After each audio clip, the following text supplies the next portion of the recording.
pluricampione del mondo e commissario tecnico della nazionale italiana. Marino Poloniato è da considerarsi in tutto e per tutto un guru della pesca nazionale e internazionale. Ecco Marino, com'è nata la passione per la pesca?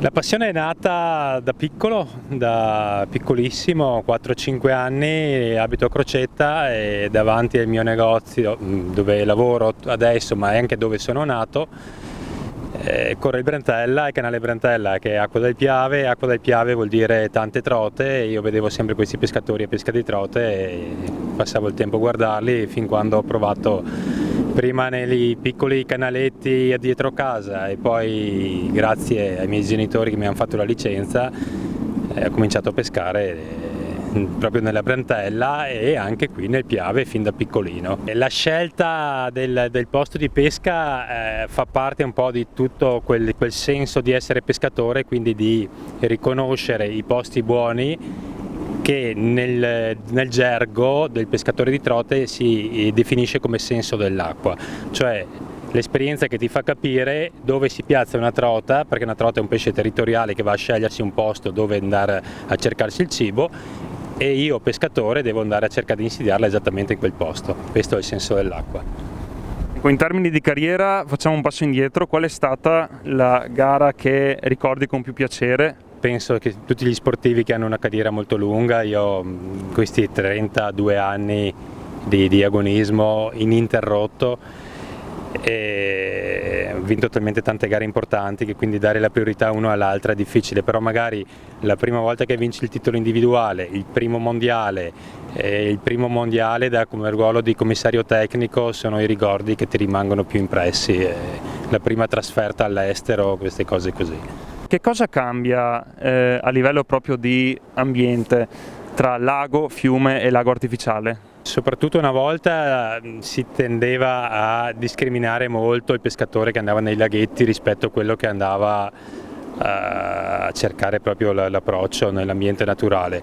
Adesso si tende un po' a valorizzare un po' tutti questi aspetti della pesca, perché la pesca è diventata proprio un gesto sportivo di confronto, di sfida col pesce, non è più il senso di andare proprio in mezzo all'ambiente naturale e basta per lo scopo poi di catturare un pesce per mangiarlo, ma è proprio uno scopo di sfida col pesce, quindi senza l'obiettivo di portare a casa il pesce. Quindi questa sfida può essere tanto in un laghetto, può essere in un fiume importante dove ti dà un pesce importante come il Piave, oppure un piccolo torrentino di quelli anche delle nostre zone. Ecco, parlando di ambiente, l'hai detto tu stesso, tu hai iniziato a pescare appunto qui al Piave. Come è cambiato il Piave in questi ultimi anni, anche in termini ambientali? È abbastanza luogo comune dire che magari ci fossero gli anni di una volta. In realtà a livello di ambiente, se pensiamo a quello che è stato saccheggiato il Piave negli anni 70, 80, 60, tra immondizie, tra prelievi e scarichi, adesso stiamo molto ma molto meglio come qualità dell'acqua e quantità. Il problema grandissimo è poi il patrimonio ittico che è andato a perdersi negli anni, ma non in seguito agli inquinamenti di quegli anni lì o i prelievi da parte dei pescatori. I pescatori portano a casa pochissimi pesci rispetto a una volta. Abbiamo il grandissimo problema degli uccelli teofagi che una volta non c'erano, mentre adesso ce n'è una quantità esagerata che ci prelevano il 90% dei pesci del Piave.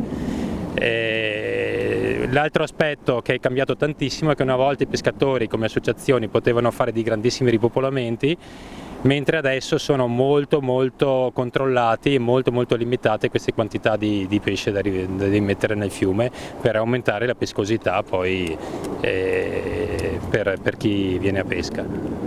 A chi si vuole avvicinare al mondo della pesca, che cosa vuoi dire? Venite verso le associazioni prima di tutto, perché le associazioni sono sempre molto disponibili a accogliere i giovani, a accogliere i principianti, chi vuole avvicinarsi all'ambiente. Oppure ci sono i negozi di pesca come il mio che mettono tutte le informazioni a disposizione. Tramite il negozio di pesca poi c'è il contatto verso delle associazioni da consigliare, dove un principiante trova sicuramente tutte le informazioni, anche perché i regolamenti sono complessi, non è da nascondere, ma è sempre un piacere poi cercare di avviare qualche nuovo appassionato, e nel giro di pochissimo tempo chiunque può apprendere le tecniche conoscere bene le regole per andare a pesca, anche l'etica di andare a pesca, perché appunto adesso è completamente diverso, si va proprio per un piacere di catturare un pesce, una sfida e passare una bella giornata.